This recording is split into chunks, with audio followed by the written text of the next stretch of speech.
निम्नतम अवस्था क्या हो गई? हमने अभी निकाली निम्नतम अवस्था क्या थी?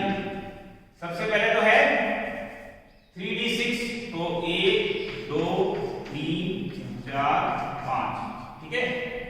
तो 3d6 अपन को लिखना पड़ेगा, उसके बाद में 4s और 4s के बाद में 4p, तो 3d 4s 4p, और 3d6 है तो कितना हो जाएगा? 1 2 3 4 5 और उसके बाद में 6। तो ये आपकी ग्राउंड स्टेट है, इसकी आयरन है। अब हमको क्या करना है? हमारा जो दूसरा काम है वो क्या है? वो है उसको पेयरिंग करना। तो पेयरिंग कौन करता है? पेयरिंग करता है लिगेंड। लिगेंड पेयरिंग को करता है। लिगेंड दो तरह के होते हैं, प्रबल और दुर्बल। कौन कौन से होते हैं? प्रबल और दुर्बल। तो प्रबल लिगेंड वो होते हैं जो ज्यादा रिपल्शन करते हैं, ठीक है।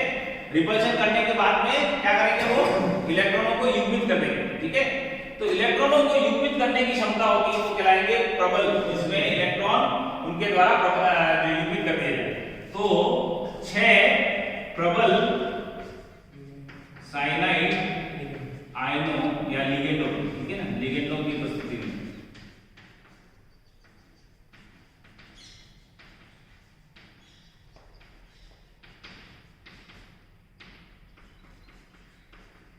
पुनर्वितरण हो रहा है। और किस तरह से हो रहा है? ये 6 लिगेंड जो हैं अब पेयरिंग हो जाएंगे। इसका पेयरिंग किस तरह से हुआ? ये वाला इसके साथ में पेयरिंग हो जाएगा, ये वाला इसके साथ में पेयरिंग हो जाएगा। तो ये इसकी पेयरिंग होने के बाद में क्या हुआ? 2 डी कक्षक खाली हो गए। जब 2 डी कक्षक खाली हो गए तो हमारे पास में कितने खाली कक्षक हैं?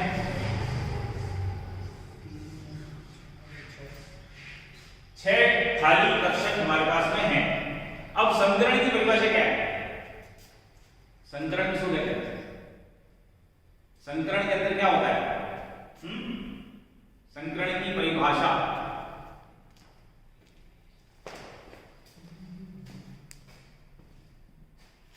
तो संकरण की परिभाषा ये है कि उसके अंदर लगभग समान ज्यामिति, लगभग समान ऊर्जा वाले कक्षक आपस में संयुक्त होके समान आकृति के और समान ऊर्जा के उतनी ही संख्या में संकरित कक्षक निर्माण करते हैं। तो संकरण में देखो, ये सबसे कम ऊर्जा वाला, ये उससे ज्यादा ऊर्जा वाला, ये उससे ज्यादा वाला, लेकिन है सब एक ही के, है ना। ये 3d 4s और 4p लगभग समान ऊर्जा के हैं। तो लगभग समान ऊर्जा के ये और लगभग समान ऊर्जा के और भिन्न भिन्न आकृति के। d कैसा है? d इज डबल डबल, ये स्फेरिकल और ये डबल। तो अलग अलग ज्यामिति के जो हैं ये सब क्या होंगे?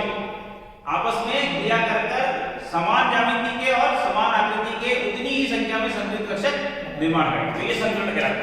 तो यहाँ संकरण में क्या होगा? देखो, ऊर्जा कितनी हो जाएगी इन तीनों की? मीन, ये सबसे लोएस्ट, ये सबसे हाईएस्ट, ये बीच का। तो यहाँ पर जो इसका अपन मीन निकालेंगे तो मीन एनर्जी कहाँ पे आएगी? यहाँ पे। कितने हैं? ये 6 हैं। तो 6 हैं तो 1 2 3 4 5 6, ये 6 d2sp3 संकरित कक्षक अपन को प्राप्त होंगे, ठीक है। अब ये संकरित कक्षक किसके हैं? Fe+2k की संकरित अवस्था, ठीक है, की संकरित अवस्था। तो हमने संकरित अवस्था प्राप्त कर ली है। इस संकरित अवस्था में समान ज्यामिति के और समान ऊर्जा के संकरित कक्षक हमको प्राप्त हो गए। अब जब ये संकरित कक्षक प्राप्त होगा तो इसमें होगा क्या? इसमें लिगेंड आएगा और लिगेंड आके क्या करेगा? लिगेंड आके अपने इलेक्ट्रॉन पेयर्स को देगा, ठीक है। तो ये साइनाइड, ये साइनाइड, ये साइनाइड,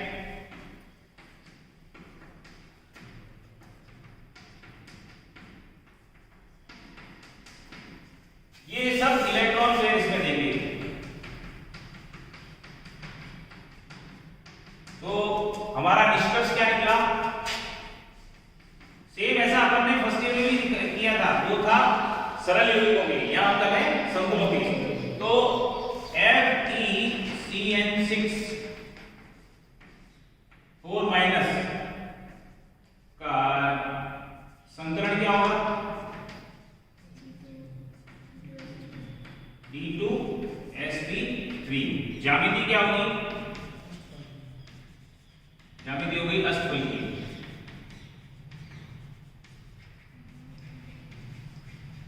बंध कोण कितना होगा? बंध कोण हो गया 90 डिग्री का। उसके अलावा हम क्या क्या निकाल सकते हैं? वैलेंस बॉन्ड थ्योरी और क्या क्या जानकारी देनी है? ये बता रही है कि इसके अंदर एक ही अयनिक इलेक्ट्रॉन नहीं है। देखो पहले कितने थे अयनिक इलेक्ट्रॉन? 4। अब कितने रह गए? Not a single unpaired electron is there. जब अनपेयर्ड इलेक्ट्रॉन नहीं है तो कैसा होगा? ये प्रतिचुंबकीय। कैसा होगा? अब जिसमें अनपेयर्ड इलेक्ट्रॉन नहीं होता वो कैसा होता है? रंगहीन। जब अयनिक इलेक्ट्रॉन नहीं है तो क्या होगा? ट्रांजिशन नहीं होगा, संक्रमण नहीं होगा। जब संक्रमण नहीं होगा तो कोई कलर उसमें दिखाई नहीं देगा। तो प्रतिचुंबकीय है और रंगहीन है, ये किससे पता लगा? Because of the absence of unpaired electron. उसके अलावा ये जो संकरण है D2sp3 संकरण, ये स्थायी संकरण है। क्यों? इसकी अंदर का अंतर डी कक्षकों का इस्तेमाल हुआ है। जब अंतर कक्षक डी कक्षकों का इस्तेमाल हो रहा है तो कैसा होगा? ये स्थायी। और जो स्थायी होते हैं वो कैसे होते हैं? अक्रियाशील। कैसे होते हैं? तो हमने ये सारी चीजें पता लगाई। और इसमें बंध की प्रकृति कैसे होगी? क्योंकि युग्मन हो गया। जिसमें युग्मन हो जाता है उसमें क्या होता है? जिसमें युग्मन हो जाता है उसमें क्या होता है? उसके अंदर सहसंयोजक प्रवृत्ति होती है। कैसी होती है? सहसंयोजक। तो हमने मात्र संकरण याद करके पूरे संकुल की पूरा उसका जो कच्चा चिट्ठा हमने खींच दिया। कैसे? हमने उसकी ज्यामिति, उसकी बंध कोण, उसका चुंबकीय गुण, उसकी स्थायित्व, उसके रंग और उसके बंध के स्वभाव की भी हमने पूरी जानकारी प्राप्त कर ली। तो अगर हम संकरण निकाल सकते हैं तो संकरण के साथ साथ सब कुछ निकाल सकते हैं। अब दूसरा एग्जांपल अपन लेते हैं जिसके अंदर दुर्बल लिगेंड। अभी प्रबल लिगेंड था। प्रबल लिगेंड ने क्या किया? उस दिन मैंने 2 नियम बताया आपको। प्रबल और दुर्बल लिगेंड का कांसेप्ट किसके लिए होता है? प्रबल और दुर्बल लिगेंड का कांसेप्ट केवल मात्र प्रथम संक्रमण श्रेणी के तत्वों के लिए होता है। द्वितीय संक्रमण श्रेणी और तृतीय संक्रमण श्रेणी के लिए सारे ही लिगेंड प्रबल होते हैं, उसके लिए कोई दुर्बल होता ही नहीं। यानी जब कभी भी मेटल सेकंड और थर्ड ट्रांजिशन सीरीज का होगा तो वहां पेयरिंग होगी ही होगी। आगे समझे? वहां पे प्रबल दुर्बल का कांसेप्ट नहीं होता। और एक और चीज मैंने बहुत इंपॉर्टेंट बताई थी, वो क्या थी? 2 लिगेंड ऐसे हैं जो कभी प्रबल होते हैं कभी दुर्बल होते हैं। वो कौन से? Water and ammonia. तो वाटर एंड अमोनिया की जो प्रबलता और दुर्बलता है वो किस पर निर्भर करेगी? वो मेटल के ऑक्सीजन अंक पर निर्भर करेगी। मेटल जब +2 ऑक्सीजन स्टेट में होगा तो water and ammonia both will be acting as weak ligand. और जब मेटल 3+ ऑक्सीडेशन स्टेट में होगा तो ये दोनों लिगेंड प्रबल लिगेंड बनेंगे, मतलब उसमें पेयरिंग की क्षमता आ जाएगी। तो ये डिपेंड किस पे कर रहा है? ये मेटल के ऑक्सीडेशन स्टेट पर डिपेंड कर रहा है कि वो +2 ऑक्सीजन स्टेट में या +3 ऑक्सीडेशन स्टेट में। फिर एक और चीज आती है, वो क्या है? वो है कार्बोनिल के बारे में। कार्बोनिल लिगेंड अगर है तो कार्बोनिल लिगेंड में क्या होगा? मेटल की ऑक्सीकरण अवस्था 0 होगी। कोई भी कॉम्प्लेक्स ले लो, all carbonyl complex, in all carbonyl complex the oxidation state of metal will be 0। ये याद रखना है क्योंकि अभी मैं एक एग्जांपल दूंगा उसमें बहुत ही, और वो हर साल पूछा जाता है। तो ऐसा एग्जांपल जो हर साल आपसे पूछा जाता है। अब अपन लेते हैं जैसे MnBr6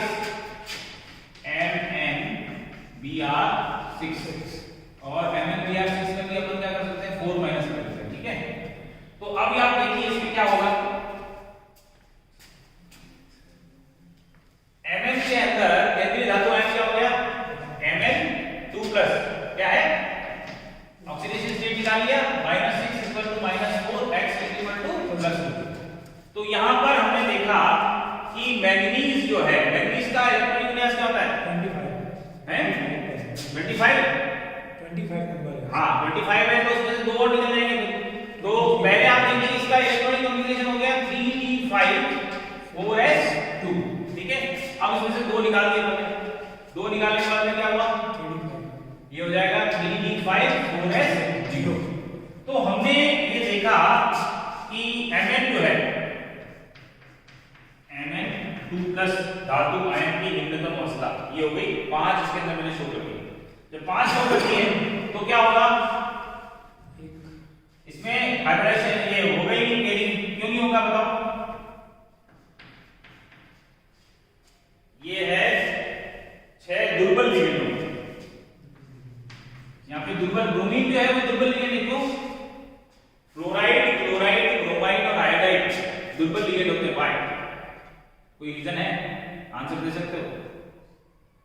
ये जो 4 मैंने नाम लिए ये दुर्बल लिगेंड कहलाते हैं, क्यों, अंतिम कोश में एक ही इलेक्ट्रॉन होता है इसलिए वो पेयर नहीं कर सकते। अंतिम कोश में एक ही इलेक्ट्रॉन होता है ऐसे नहीं, मतलब वो मेन संयोजकता वाला कोश होता है सेल पे, हाँ इसमें से एक ही इलेक्ट्रॉन होता है, तो ये उनमें 7 इलेक्ट्रॉन होते हैं।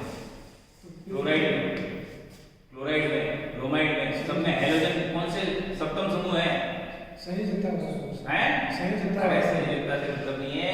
यहाँ पर जो मतलब है वो है इलेक्ट्रॉन को रिपेल कर सकते हैं कि नहीं कर सकते, इनकी प्रॉपर्टी क्या है, ये तो इलेक्ट्रोनेगेटिव है। इलेक्ट्रोनेगेटिव क्या करता है, इलेक्ट्रोनेगेटिविटी शेयर्ड ग्रुप इलेक्ट्रॉन को अपनी तरफ खींचता है, धक्का तो देता ही नहीं। प्रबल वो होगा जो इलेक्ट्रॉनों को धक्का देके उसको युग्मित कर देता है, और ये बिल्कुल अपोजिट काम कर रहे हैं। ये क्या कर रहे हैं, ये तो बिकॉज ऑफ द इलेक्ट्रोनिटी अपनी तरफ खींचते हैं, तो हमको खींचने वाला तो नहीं चाहिए, हमको तो चाहिए धक्का देने वाला जो उसको पेयर कर सके। So because of the high